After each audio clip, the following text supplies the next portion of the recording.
하나님께서 오늘 우리들에게 허락하신 말씀은 신약성경 마태복음 15장 1절의 말씀입니다. 그때 바리새인과 서기관들이 예루살렘으로부터 예수께 나와 이르되 아멘. 하나님께서 우리와 함께 하시며 말씀 주심을 감사드립니다. 아멘. 자, 우리 옆에 계신 분들과 인사 나누겠습니다. 반갑습니다. 반갑습니다. 인사 나누겠습니다.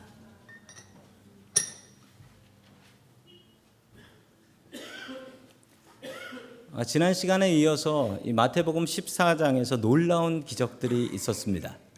그 기적들은 두 가지였는데 오병이어의 기적과 무리를 걷는 기적이었습니다.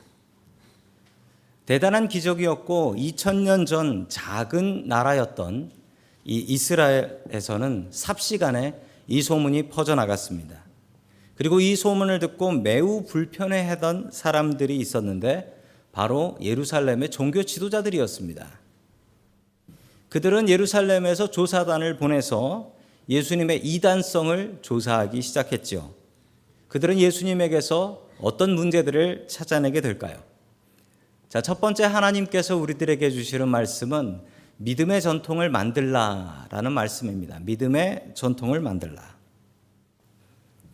마태복음 15장 1절의 말씀을 우리 다시 한번 같이 읽도록 합니다. 시작.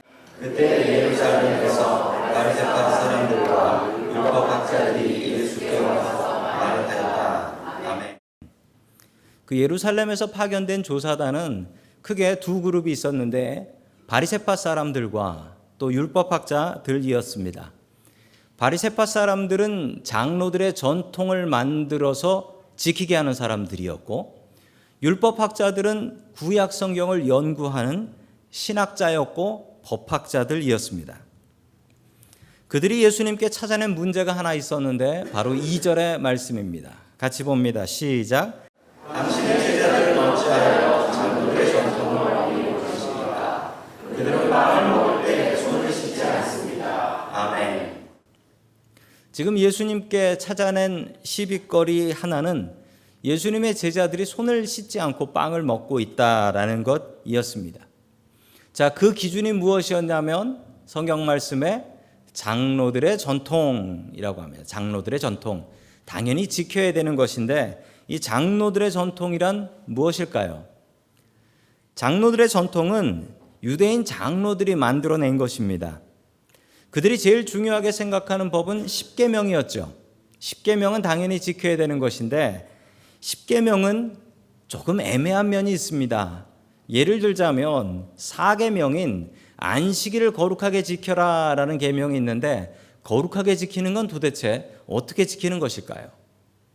안식일에 일을 하지 말라고 하면 어디까지가 일일까요? 우리가 숨 쉬는 건 일일까요? 아닐까요? 밥 먹는 건 일일까요? 아닐까요? 일을 하지 않는다라는 것이 도대체 어느 선까지 정해지는 것일까요? 너무나 궁금한 일입니다. 자, 그래서 애초부터 지키기를 포기하는 사람들도 있기 때문에 이 장로들은 어떻게 하는 게 안식일을 지키는 것이다 라는 것을 정했습니다. 그 디테일한 법을 정했는데 자그마치 613개나 됩니다. 613개나 되는 장로들의 전통을 지켜야 했고 또 그것을 지금도 지키고 있는 유대인들이 있습니다. 그 중에 하나를 소개해 드립니다. 안식일에 너희 모든 처소에 불을 피우지 말지니라. 불을 피우지 말라는 거예요. 안식일에 불을 피우면 이건 일을 하는 거라는 것입니다. 자, 그도 그럴 것이 당시에 불을 피운다라는 것은 일단 산에 가서 나무를 해오든지 주워와야 돼요. 그리고 거기에 불을 붙여야 됩니다. 그리고 열심히 불든지 풀무질을 해서 불이 타게 하고 계속해서 나무를 넣어줘야 되죠. 이건 분명히 일 같습니다. 그런데 지금은 세상이 바뀌었지 않습니까? 요즘 이렇게 불을 피우는 집이 어디 있습니까? 그냥 한번 꾹 누르면 켜지는 거지. 세상이 바뀌었는데 지금도 유대인들 중에는 이 613개의 법들을 지키는 유대인들이 꽤 많이 있습니다. 어느 유대인들은 안식일이 되기 전에 이 냉장고에 있는 전구다마를 빼요. 불이 안 켜지도록 뺍니다. 왜 이러는 줄 아십니까? 안식일 날 냉장고 문을 열면 불이 켜지잖아요. 그 내가 불을 킨 거란 말입니다. 냉장고에 불을 켜면 안 되기 때문에 이 전구담화를 빼놓는 거예요. 생각해 보면 전구담화가 전기를 더 많이 먹습니까? 냉장고가 모터 돌아가면서 더 많이 먹습니까? 당연히 냉장고가 더 많이 먹지요. 근데 이 사람들은 왜 냉장고 코드를 뽑지 않을까요? 냉장고에 대해서는 장로들의 유전에 없어요. 2000년 전이나 냉장고 얘기는 없어요. 근데 불 켜는 건 있단 말이에요. 그러니까 불을 켜면 안 되는 거예요. 제가 이 이야기를 듣고 나서 한심하면서도 예수 믿는 게 이렇게 좋구나. 냉장고 담화를 빼지 않아도 되는 거예요. 저는 유대교를 믿지 않아서 너무나 감사했습니다. 자, 계속해서 3절 말씀 봅니다. 시작. 예수께서 그들에게 말씀하셨다. 너희는 어찌하여 너희의 전통 때문에 여기 두 가지 이야기가 나옵니다. 전통과 계명. 전통과 계명 중에 어떤 것이 더 중요합니까? 당연히 계명이 더 중요하죠. 그러나 조직마다 전통이라는 것이 있고요. 역사가 깊을수록 전통이 있는데 별의별 전통이 다 있습니다. 그런데 그 조직 안에서는 그 전통을 지키지 않으면 가만두지 않습니다. 전통은 정말 무섭습니다. 전통은 생명 같아서 어길 수가 없어요. 법보다도 그 공동체의 전통이 더욱더 중요하게 여겨지는 것입니다. 제가 한국에서 다녔던 교회에 이상한 전통이 하나 있었습니다. 그 전통은 교회 장로, 권사, 안수집사가 되면 교회에 선물을 하는데 그것도 큰 선물을 했습니다. 어떤 분들은 세 분이 모여가지고 교회에다가 봉고차를 선물을 하셨고요. 또 어떤 분들은 힘을 모아서 교회 의자를 다 바꿔놓기도 했습니다. 어떤 분은 피아노를 헌물하기도 했고요. 그런데 어느 장로님 한 분이 젊은 장로님이었는데 이 장로님이 교회에 대형 프로젝터 스크린을 헌물을 했습니다. 아주 좋았습니다. 그런데 그게 문제가 될 줄은 아무도 몰랐습니다. 기술이 발전하면서 더 좋은 새로운 스크린이 나오는데 이 장로님 때문에 바꿀 수가 없는 거예요. 당회에서 이걸 바꾸자, 오래됐으니까 바꾸자라고 이야기를 했는데 그러자 그 장로님이 발끈 화를 내면서 아니 멀쩡하게 되는 스크린을 왜 바꾸냐고. 이 스크린을 바꾸는 것은 나보고 교회를 나가라고 하는 것과 마찬가지라고. 고장나서 버리기 전까지는 안 된다고. 그 장로님이 젊은 장로님이었는데 지금도 시무장로님으로 사역을 하고 계십니다. 다행히 우리 교회는 이런 전통이 없습니다. 저희 교회는 다른 전통이 있죠. 교회 일꾼 세울 때는 일꾼들이 헌물하지 않고 우리 교인들이 일꾼 감사 헌금 드려서 일꾼 세운다. 어떤 게 더 맞는 거죠? 성경에 비춰보면 저희 교회가 하고 있는 것이 맞습니다. 교회에는 좋은 전통도 있고 나쁜 전통도 있습니다. 나쁜 전통, 좋은 전통 어떻게 구별할까요? 바로 이 성경 말씀이 기준이 되어야 됩니다. 이게 성경에 맞으면 좋은 전통, 안 맞으면 나쁜 전통입니다. 나쁜 전통은 빨리 없애야 되겠죠. 참 좋은 전통을 가진 교회 하나를 소개해 드립니다. 지금부터 100년 전에 있었던 일인데 그 미국 장로교회 선교사님이신 최의덕 선교사님이십니다. 왜 최의덕 선교사님이냐면 영어 이름이 테이트예요. 테이트. 이걸 한국 사람들이 발음을 잘 못해서 최의덕 했답니다. 그래서 이분 이름이 최의덕이 되셨대요. 웃을 얘기가 아닙니다. 지금 여기 계신 분들의 영어 이름도 그런 식 아닌가요? 영어 이름 시작하는 게 꼭 한국 이름, 저는 동원이라 D로 시작해요. 그렇듯이 미국 분들도 한국에 와서 이렇게 이름들을 지었던 것 같습니다. 저 선교사님은 대학에서 메디컬 스쿨, 의과대학을 다니셨습니다. 그리고 언더우드 선교사님을 만난 뒤 은혜를 받아서 시카고에 있는 맥코믹 신학교, 저희 교단 신학교죠. 저희 교단 신학교에서 신학을 공부하신 뒤에 한국에 가셨습니다. 한국에 가서 어디서 선교를 하셨냐면 주로 전라북도에서 선교를 하셨어요. 전라북도에 78개의 교회를 개척하셨고 1,500명에게 세례를 주신 아주 대단한 선교사님이십니다. 평생 한국을 위해서 사셨던 분이기도 하죠. 이분이 교회를 세운 곳이 금산이라는 곳입니다. 전라북도 금산이라는 곳이 있는데 이 금산에 유명한 게 있습니다. 금산에 유명한 게 뭐죠? 네, 아시는군요. 역시 나이 드신 분들은 인삼을 아시고. 금산에 정말 유명한 게 있는데 금산사라는 절이 유명해요. 어떻게 유명하냐면 이게 서기 599년에 지어졌어요. 지금부터 1400년 전에 세워진 아주 역사 깊은 절입니다. 그래서 이 동네에는 그렇게 절 다니는 사람들이 많았대요. 테이트 선교사님이 이 금산에다가 교회를 개척해야 되겠다라고 생각하고 이 금산에서 전도를 하러 다닙니다. 그러다가 조덕삼이라는 사람을 만나요. 조덕삼.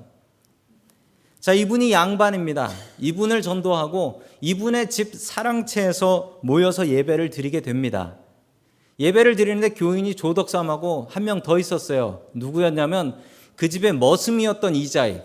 이자익은 예배를 참여하려고 한 게 아니에요. 주인이 하니까 어쩔 수 없이 가서 예배를 드리기 시작한 것입니다. 자, 이렇게 예배를 드리기 시작했는데 순식간에 100명이 넘는 교인들이 모여서 예배를 드리게 되었습니다. 교회에 장로를 세워야 하는데 후보가 2명이 올라왔습니다. 누구였냐면 저 화면에 나오는 저 두 분이 장로 후보였어요. 그 투표를 했는데 말도 안 되는 일이 벌어집니다. 저 머슴이었던 이자익이 당선이 되고 조덕삼은 탈락이 되었습니다. 교인들이 깜짝 놀랐습니다. 그리고 이자익은 몸둘 바를 몰랐습니다. 자기 주인을 이겨버린 꼴이에요. 교인들도 놀랐던 것이 설마 자기가 찍어서 되겠어 하고 찍었는데 된 거예요. 미국에서도 얼마 전에 그런 일이 있었죠. 투표를 하고 나서 다들 덜덜 떨고 있는데 조덕삼 이 양반이 강대상 앞으로 나와서 한마디 했습니다. 사람들은 분명히 저 사람 교회 떠날 거야 라고 생각하면서 떨고 있었는데 그 조덕삼이 나가서 이렇게 얘기했어요. 뭐라고 얘기했냐면 저렇게 얘기하진 않았어요. 이 결정은 하나님께서 내리셨기 때문에 그 결정에 순종하겠습니다. 그리고 이자익 장로님을 모시고 교회를 섬기겠습니다. 교인들이 일어나서 기립박수를 쳤대요. 그리고 정말 자기 머슴을 잘 모셨습니다. 교회 장로로 모셨고 이분을 신학교까지 보내서 목사님 되게 하고 대한예수교 장로회 총회장까지 하셨어요. 누구 덕에? 주인 조덕삼 덕에. 생각해보면 아주 재밌는 일입니다. 집에서는 머슴으로 일하다가 교회 가면 장로님, 장로님, 그러다 집에 가면 다시 또 머슴. 이 교회는 귀한 전통이 있는데 이 교회가 기역자로 생겼습니다. 그리고 입구가 양쪽에 있어서 남자 여자가 같이 앉지 못하도록 입구도 다르게 해서 남자 들어가는데 여자 들어가는데 이렇게 했다라는 거예요. 왜 그러냐 하면 예전부터는 교회에는 이런 얘기가 있습니다. 예배당이 연애당이다. 예배당 와가지고 연애한다라는 거예요. 그거를 막아보자고 저렇게 예배당을 지었다라고 합니다. 이 교회의 전통 중에 하나가 있는데 뭐냐면 교회 교인이 주일날 안 나오면은 권면 처분을 했대요. 권면 처분이 뭐냐면 그 당회에서 경고했다라는 거예요. 주일 예배 똑바로 잘 지키시오. 요즘 같으면 뭐 이런 교회가 다 있어 라고 하겠죠. 그런데 저 교회에서는 교인들 바르게 믿음으로 키워야 된다고 교회 오는 것은 당연한 일이다. 마땅히 해야 될 일이다. 그래서 교회를 결석하면 권면 처분을 했답니다. 가정, 부부싸움하고 가정에 불화가 있거나 부모님께 불효를 하면 성만찬 때 성찬을 못 받게 했대요. 그리고 그 옆에 있는 금산사 절에 가다가 걸리면은 출교해 버렸답니다. 농한기에 집에서 모여가지고 마작하고 도박하면은 역시 교회에서 출교, 교회 못 나오는 거예요. 못 나오면 딴 데 갈 데도 없어요, 절밖에. 좀 심한가요? 이게 이 교회 전통인데 심한가 생각하며 제가 하나님의 말씀을 보니 좋은 전통입니다. 성경대로 좋은 전통이에요. 전통은 성경적일 때 아름다운 것입니다. 성경과 맞는 전통은 아름다운 전통입니다. 성경과 맞지 않은 전통은 나쁜 전통입니다. 우리 교회는 올해로 42년이 되었습니다. 우리 교회도 분명히 전통이 있습니다. 좋은 전통과 나쁜 전통. 어떤 전통이 우리에게 좋은 전통이고 나쁜 전통일까요? 그것은 우리가 스스로 성경을 보면서 깨달아야 될 것입니다. 저희 집에도 전통이 있습니다. 믿음의 전통인데 저희 집은 10년의 역사를 자랑하는 가정예배의 전통이 있습니다. 매일 9시, 밤 9시에 가정예배를 드립니다. 원칙은 아이들이 무조건 사회를 봅니다. 그래서 아이들이 한국말로 사회를 봐요. 한 번은 영어로 사회를 보라고 했더니 영어로는 사회를 못 봅니다. 배운 적이 없어서라고 얘기하더라고요. 성경 말씀도 간단히 나누는데 제일 간단히 나누는 사람은 목사인 제가 제일 간단히 나눕니다. 저는 할 말이 많기 때문에 말을 많이 하면 안 돼요. 저희 집에 손님이 오셔도 9시가 되면은 같이 예배를 드리셔야 됩니다. 그게 참 좋은 점이 있습니다. 손님들이 9시 전에 다 떠나세요. 그리고 주무시고 가시는 분들도 계신데 한 번 주무시면 다시는 안 오세요. 그런 좋은 효과들이 있더라고요. 저는 이 전통을 지켜나갈 겁니다. 뭐 저 혼자 남든지 우리 가족 중에 누가 혼자 남아도 이 전통 지킬 거고 우리 아이들도 지키고 또한 우리 아이들의 아이들도 지켜나가게 하고 싶습니다. 바른 전통이 있는 교회가 아름다운 교회입니다. 바른 전통이 있는 집이 아름다운 집입니다. 여러분들의 가정에는 이 믿음의 전통이 있습니까? 없으면 오늘이라도 만드셔야죠. 우리 교회에 더욱더 아름다운 신앙의 전통이 있어야 됩니다. 믿음의 전통을 만들어가는 저와 성도 여러분들 될 수 있기를 주님의 이름으로 간절히 축원합니다. 아멘. 두 번째, 하나님께서 우리들에게 주시는 말씀은 성경보다 중요한 것은 없다라는 말씀입니다. 성경보다 중요한 것은 없다. 예수님께 찾아온 조사단을 향해서 예수님께서는 이런 한 가지 예를 들어주셨습니다. 4절 말씀 같이 봅니다. 시작. 하나님께서 말씀하시기를 아버지와 어머니를 존경하여라 하시고 아버지와 어머니를 욕하는 자는 하셨다. 아멘. 하나님의 계명이 이렇습니다. 이 계명은 10계명 중에 5번째 계명입니다. 자기 부모님을 공경하라라는 것을 하나님께서 가르쳐 주셨는데 사람들, 특히 장로들의 전통에는 엉뚱한 법이 있습니다. 엉뚱한 법이 있어요. 자, 그 법이 무엇이냐면 5절과 6절입니다. 같이 봅니다. 시작. 그러나 너희는 말하기를 누구든지 아버지나 어머니에게 내게서 받으실 것이 하나님께 드리는 예물이 되었습니다 하고 말하면 그 사람은 제 부모를 공경하지 않아도 된다고 한다. 아멘. 하나님께 드릴 것이라고 선포를 하고 나면 부모님께 드리지 않아도 된다라는 것입니다. 장로들의 전통에는 하나님이 먼저, 부모님이 다음. 그래서 정해진 것을 하나님이냐 부모님이냐 하면 당연히 하나님, 이런 것으로 가르쳤습니다. 하나님께서 그것을 원하실까요? 하나님과 부모님 중에 어떤 분이 먼저입니까? 라고 질문한다면 당연히 하나님이 먼저시죠. 당연히 하나님이 먼저 되셔야 됩니다. 그러나 성경은 하나님과 부모님 모두를 온전히 모셔야 한다라고 말씀하고 있습니다. 그런데 이 두 개가 어긋나서 서로 상충되는 경우가 있을까요? 어느 교회에서 있었던 일입니다. 어느 집사님이 어려운 형편에 교회가 건축한다라고 해서 교회 건축 헌금을 작정했습니다. 그래서 열심히 돈을 모아서 교회에 건축 헌금을 하고 있었는데 갑자기 이분의 아버지께서 아파서 쓰러지셨고 병원에서 수술을 받게 되었습니다. 미국은 수술하고 돈 내라고 하지만 한국은 수술비 내고 수술합니다. 그래서 수술을 해야 하는데 지금 모아놓은 돈이 교회에 건축 헌금 할 돈밖에 모아놓은 게 없는 거예요. 그래서 이분이 담임 목사님을 찾아갔습니다. 목사님, 제가 하나님 앞에 건축 헌금을 약속을 했는데 제가 당장 수술비가 부족해서 이걸 수술비로 써야 할 것 같습니다. 어떻게 하면 좋을까요? 라고 여쭤봤습니다. 그러자 목사님께서 이렇게 말씀하셨답니다. 집사님, 그렇게 하시면 안 됩니다. 하나님께 한 약속은 꼭 지켜야 됩니다. 그 돈은 건축 헌금 하시고 아버지 수술비는 대출을 받으시면 하나님께서 채워주실 것입니다. 라고 얘기를 하셨다고 합니다. 이게 맞는 이야기일까요? 이거야말로 하나님께 드린 바 되었다라는 이 예수님의 이야기와 같지 않습니까? 고르반이라는 말이 있습니다. 고르반은 헌물이라는 뜻입니다.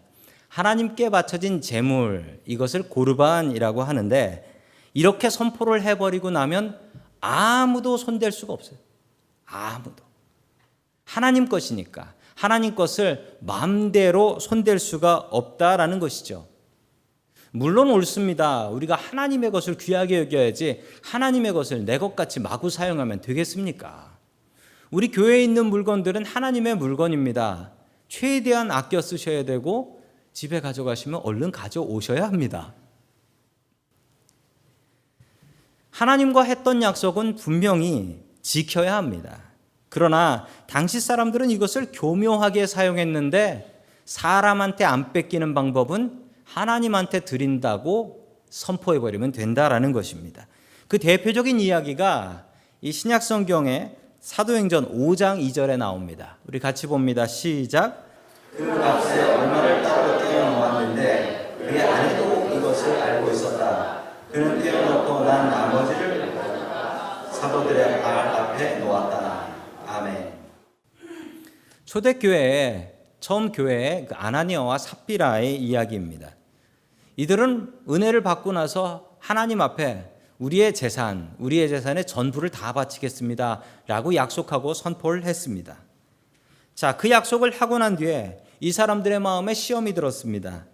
어차피 하나님께서는 눈 감고 계시니 우리가 반만 바치고 반은 남겨뒀다가 우리를 위해서 사용하자라는 생각이 들었던 것입니다.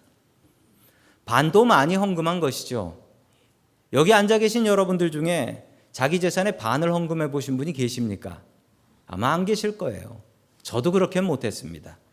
이들은 많은 헌금을 했지만 문제가 무엇이었냐면 헌금 양이 문제가 아니라 하나님 앞에 약속하고 거짓말로 속였다라는 것입니다. 이게 바로 고르반의 예입니다. 부모님이 어렵게 사십니다. 그래서 자녀들이 도와드리는 경우가 있습니다. 이 중에서도 부모님이 어렵게 사셔서 자식들이 도와주는 분들이 있으실 것입니다. 또한 그런 일로 인해서 다툼이 있을 때도 있어요. 왜냐하면 우리 부모님은 너무 어려우신데 아내 부모님은 그렇게 어렵지 않아요. 그럼 어떻게 해야 됩니까? 그래도 똑같이 나눠서 도와드려야 되는 것인지, 아니 우리 형님네가 좀 더 잘 사는데 우리 형님네가 좀 더 도우면 되는데 형님네가 제대로 안 도와. 그러면 또 형제 사이가 벌어지게 됩니다. 이럴 때 사람들이 사용했던 게 고르반이었습니다. 고르반이라고 선포를 해버리고 나면 아버지, 우리가 하나님께 드릴 헌금이 많아가지고 아버지께 드릴 게 없습니다. 죄송합니다. 하나님 거 훔쳐서 아버지께 드릴 수는 없잖아요. 이렇게 얘기하면 아무도 그 사람한테 뭐라고 할 수 없어요. 그리고 그 사람이 불효한다라고도 얘기할 수 없어요. 아니 하나님께 드린다고 하는데. 그러나 하나님께서 이것을 원하시겠습니까? 하나님께서 너의 부모님 공경하고 부모님 드려야 될 거 빼가지고 그거 놔주라. 하나님께서 이렇게 말씀하시겠습니까? 하나님의 마음을 몰라도 너무나 모르는 것입니다. 사람들이 너무나 간사해서 하나님의 법을 이용해서 자기 배를 불리는 것이죠. 사람들이 이렇게 간사합니다. 어느 친구들이 식당에 가서 밥을 먹고 있었대요. 밥을 먹고 있는데 갑자기 권총을 든 강도가 들어왔답니다. 강도가 들어와서 다 자기 가지고 있는 돈을 식탁 위에 올려놔 라고 이야기를 하더랍니다. 그러자 같이 식사하고 있었던 친구 하나가 이렇게 얘기했습니다. 이복의 자네, 내가 전에 자네한테 빌린 100불 있지 않나? 지금 갚을게. 어차피 뺏길 거 지금 갚아버리겠다라는 거예요. 얼마나 간사한 일입니까? 사람들이 이렇게 간사한 마음을 썼는데 뺏기고 싶지 않으면 고르반이라고 하면 되는 거예요. 빚쟁이들이 달려와서 내 빚을 다 가져가려고 그래요. 그때 이렇게 얘기하면 됩니다. 고르반. 그러면 이게 하나님 거예요. 이걸 가져가면 하나님 걸 훔쳐가는 거예요. 그러면 그 사회가 용서하지 않았습니다. 비장의 카드 고르반을 이용하면 뺏기지 않습니다. 그리고 그 중에 일부만 아나니아와 삽비라처럼 헌금하면 됩니다. 나머지는 내가 가지면 되지요. 하나님은 불평이 없으시니까요. 사람들이 이런 생각을 했어요. 미국 오는 사람들한테 이런 얘기를 한다고 합니다. 미국 가면 꼭 교회 다녀라. 왜냐하면 교회에서 도움받을 일이 많다. 이런 얘기를 한대요. 그러면서 또 한 가지 더 얘기한답니다. 가려면 큰 교회를 가라. 그래야지 큰 도움을 받을 수 있다라고 얘기한대요. 이건 참 잘못된 일입니다. 교회는 하나님 믿고 하나님 섬기는 곳이지 내 이익과 내 비즈니스를 하는 곳은 아니기 때문입니다. 저는 어렸을 적에 참 가난했습니다. 그래서 학교 다닐 때 학교에서 이제 무상교육이니까 교과서를 다 주잖아요. 공짜로 교과서를 주는데 교과서만 갖고 공부를 못하지요. 뭐가 있어야 됩니까? 참고서가 있어야 되지 않습니까? 근데 저희 집이 가난해가지고 참고서를 거의 안 사주셨고 지금도 기억나는 게 참고서 사러 헌책방 다녔던 기억이 납니다. 중요한 거 한두 개만 참고서를 사가지고 공부를 했고 나머지는 참고서가 없었어요. 숙제를 하려면 참고서를 베껴야 하지 않습니까? 다들 참고서 안 베낀 것 같이 저를 보시네요. 참고서가 없으니까 다들 숙제를 하는데 어디서 참고서를 빌릴 데도 없고 그래서 저는 어쩔 수 없이 교과서를 보고 문제를 풀었습니다. 그러면 어떻게 될까요? 틀리죠. 저만 틀려가요. 근데 어쩔 수 없이 베낄 게 없으니까 교과서를 보고 공부를 했는데 그게 저한테는 참 좋은 공부가 된 것 같습니다. 지금도 저는 다른 책보다도 설교 준비할 때 이 성경책을 가장 중요하게 봅니다. 왜냐하면 이게 제일 중요한 책이니까요. 그러나 우리는 성경을 무시합니다. 내 인생의 경험이 성경보다 앞설 때가 있습니다. 그건 성경이고 내 경험보다 우리의 교회의 전통을 더욱더 중요하게 생각하며 내가 살아온 방식대로 성경 말씀을 뭉개버릴 때가 있습니다. 주님께서는 지금 우리에게 말씀하십니다. 성경보다 더 중요한 것은 없다. 신학서적 하나 보는 것보다 더 중요한 것은 이 성경 말씀 보는 것이다. 1년에 한 번, 우리 크리스찬들은 무조건 1년에 한 번은 성경 일독하셔야 됩니다. 이제 1년의 반 정도가 남았는데 속히 따라오시면 올해 성경 일독하실 수 있습니다. 하나님의 마음이 이 성경에 있습니다. 이 성경에 봐야지 하나님의 말씀, 하나님의 마음을 알 수 있는데 당시의 사람들은 장로들의 유전을 보면서 장로들의 전통을 보면서 그것을 지키며 살아갔던 것입니다. 내 삶을 바꾸는 것은 다른 책이 아닌 하나님의 말씀입니다. 이 말씀을 읽기에 힘쓰고 또한 듣기에 애쓰시는 저와 성도 여러분들 될 수 있기를 주님의 이름으로 간절히 축원합니다. 아멘.